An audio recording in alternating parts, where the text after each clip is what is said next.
pastora Roméria, para mais um vídeo sobre a jornada bíblica explicada do Novo Testamento. E à medida que a gente lê, vamos pedir para que o Espírito Santo nos dê discernimento, nos dê capacidade, sabedoria, para que possamos fazer, tudo o que o Mestre nos ensinou. Naquele momento, os discípulos chegaram perto de Jesus e perguntaram: quem é o mais importante no reino do céu? Jesus chamou uma criança, colocou-a na frente deles e disse: eu afirmo a vocês, e isto é verdade, se vocês não mudarem a vida de vocês e não ficarem igual a essa criança, nunca entrarão no reino dos céus. As pessoas mais importantes no reino do céu é aquela que se humilha e fica igual a esta criança. E aquele que quer, por ser meu seguidor, recebe uma criança como esta, receberá também a mim.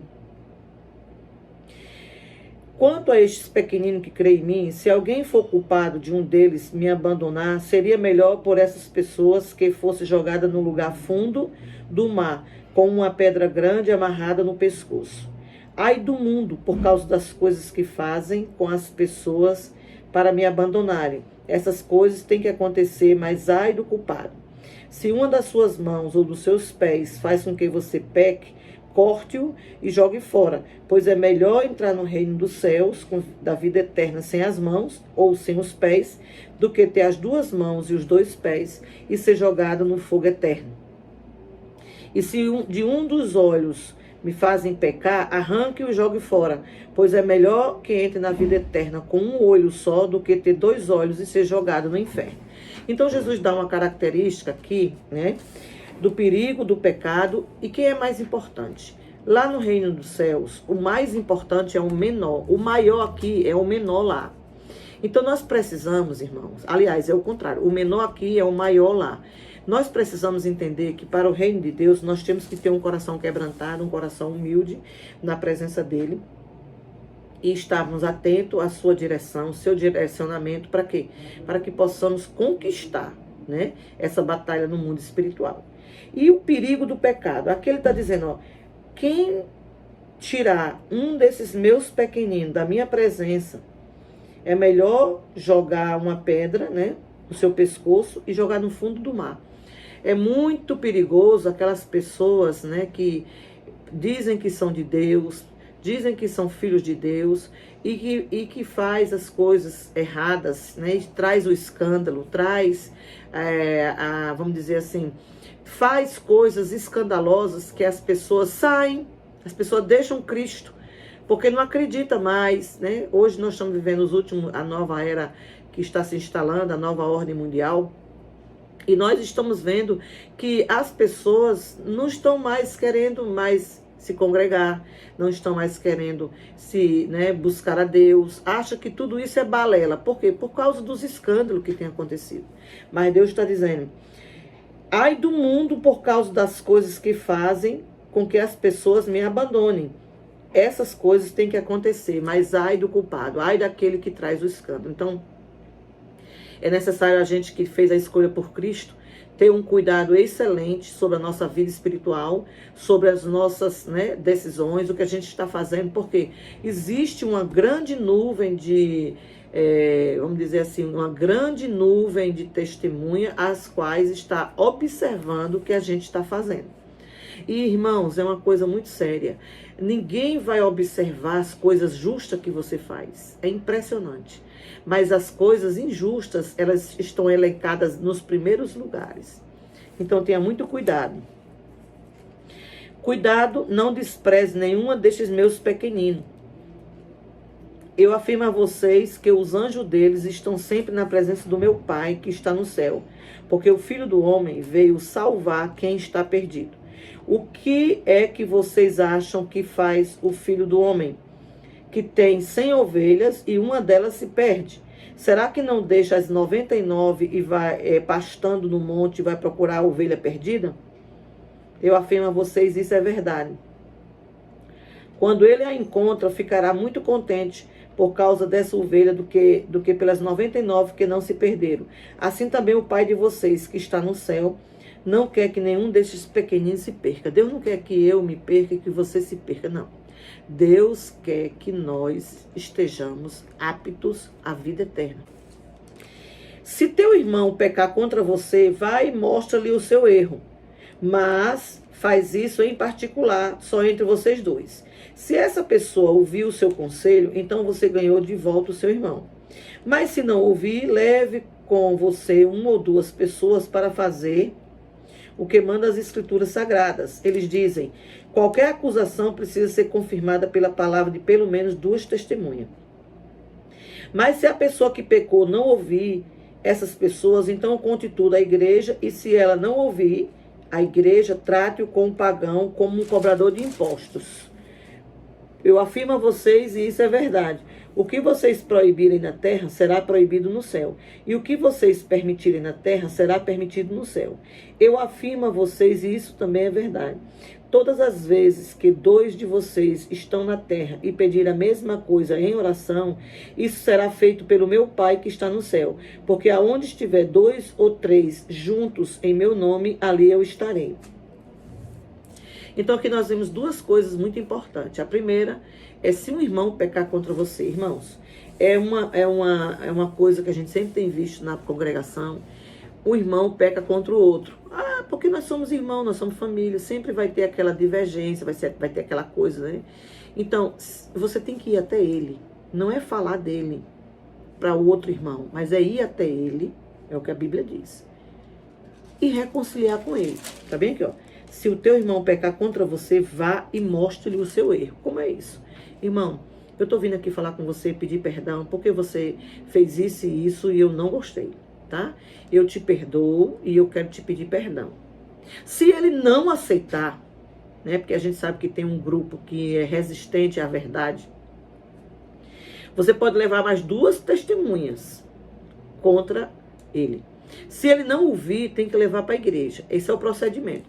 Mas o que a gente tem visto hoje? As pessoas têm um problema com o irmão e no lugar dela resolver o problema com a pessoa, ela fala daquela pessoa, ela sai, né, comentando com outros irmãos, com outras pessoas, com pessoa da família, ela sai denigrindo a imagem do irmão, ela sai julgando, fazendo todo o procedimento que a Bíblia condena.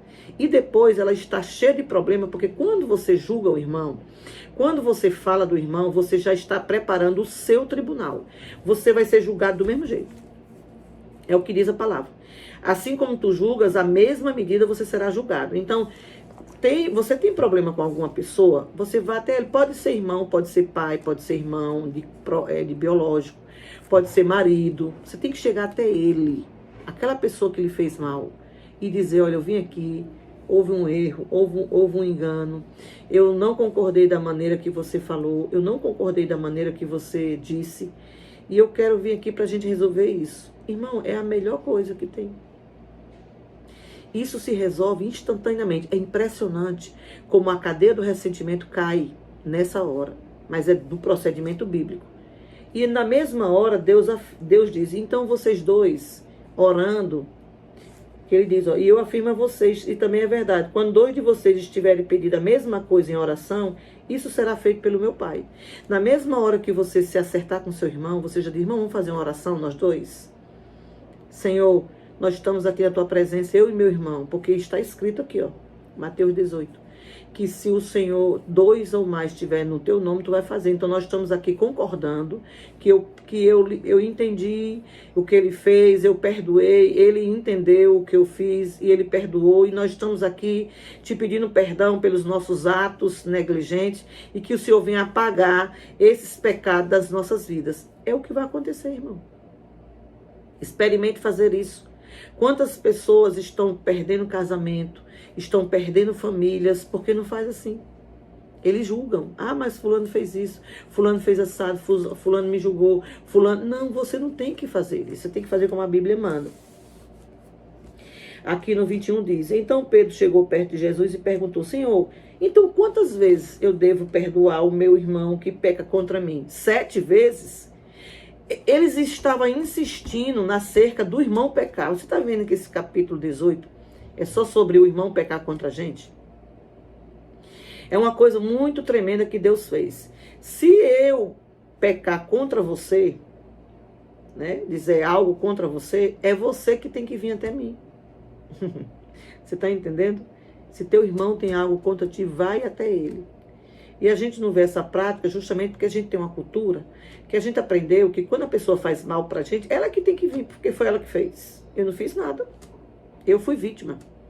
Então isso é muito perigoso. E ele diz, não. Jesus disse, não, 7 vezes? Não, não 7. Mas você deve perdoar 7 vezes. Não, mas 77 vezes. Não 7, mas 77. Jesus disse. Porque o reino do céu é como um rei que resolveu fazer acerto de conta com seu empregado. Logo no começo, trouxeram-lhe o que devia milhões de moedas de prata.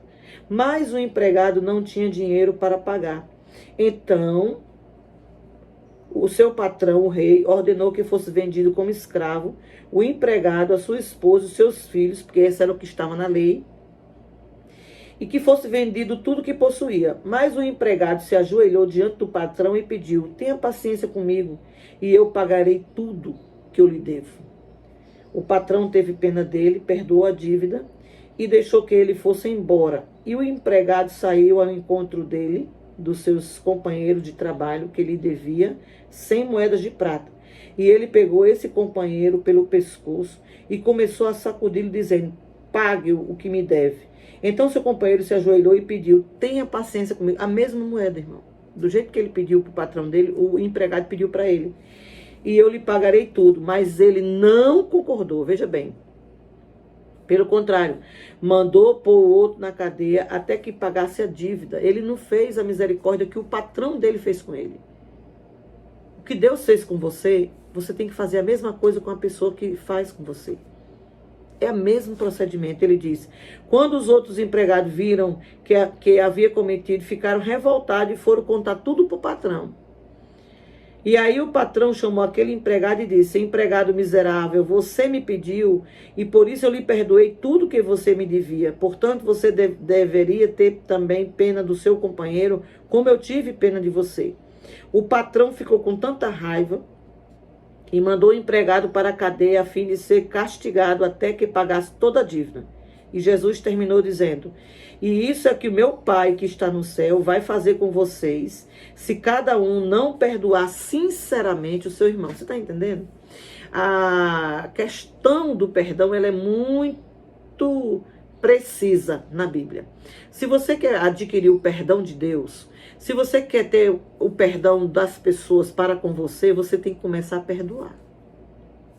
E não é uma vez, é 77 vezes que Deus mandou. Então, é necessário que a gente tenha essa prática como cristão, de chegar até aquela pessoa, né? Chegar até o marido. A Bíblia diz que você não pode deixar guardar o sol sobre a ira, meu irmão. Sabe o que é isso? Você não pode dormir na sua casa sem antes se redimir com seu pai, sem antes se redimir com a sua mãe, sem antes se redimir com a sua esposa, sem antes se redimir com seu esposo, com seus filhos. Aquilo que aconteceu durante o dia que trouxe, né, irritação, trouxe contenda, trouxe briga, trouxe ressentimento. Quando chega a noite é o momento de se realizar o perdão. Porque nós não sabemos o que acontece na noite. E se a pessoa for dormir e não voltar mais? Ele vai seguir a viagem da eternidade sem Cristo. Porque Jesus disse, e se a pessoa não perdoar, cada um, sinceramente, do seu irmão, Deus não vai perdoar a pessoa. Você está entendendo? Nós não podemos guardar o sol sobre a ira. Não podemos dormir à noite descansadamente com o ressentimento, o rancor, o ódio no coração porque alguém fez algo contra nós. Precisamos aprender, ter essa maturidade espiritual de chegar até o irmão, pedir perdão para o irmão, pedir perdão para o marido, pedir perdão para a esposa, para quem quer que seja. E você pode fazer uma pergunta para mim. Pastora, então qual é o melhor momento que eu tenho que pedir perdão? O momento seguinte ao que aconteceu. Aconteceu agora? Algo com você e seu irmão aconteceu. É o momento, é o minuto seguinte. Resolva logo. Por quê? Porque você tem que resolver antes que o sol se ponha. Amém?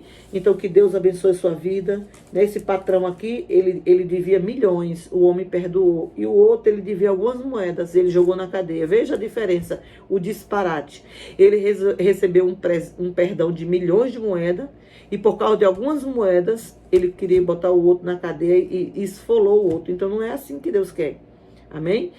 Eu quero profetizar sobre a sua vida. Se você tem algum ressentimento, você está guardando, você tem dificuldade, né, no relacionamento do seu esposo ou sua esposa, quando vocês, né, tem alguma discórdia, alguma contenda durante o dia, e que chega à noite, um vai para cá, outro vai para cá, um vai para o sofá, um vai para a cama. Não é assim que a Bíblia ensina. O que vai acontecer com isso, pastora? Vai acontecer que vai, a cada dia, arranhar, a cada dia vai esfriar o relacionamento, e o final vai ser a separação, o divórcio. Tá? Então, por que Deus disse para não guardar o sol sobre a ira? Por isso, que quando eu durmo resolvido com meu esposo, com o meu marido, e você, com quem quer que seja, eu tenho, né, a bênção de Deus de amanhecer bem com ele. Amém? Então, que Deus possa te abençoar, que Deus possa te guardar, que Deus possa te orientar nessa jornada, que você possa lá seguir o blog, lá está tudo escrito, né? Você pode escrever, estudar, compartilhar com a sua família, compartilhar com seus contatos, o nosso canal. Compartilhe esse vídeo. Temos outros vídeos lá sobre libertação, sobre cura, que é o nosso ministério. Vá lá, faça a obra de Deus, porque Deus tem pressa. Amém? Shalom, shalom.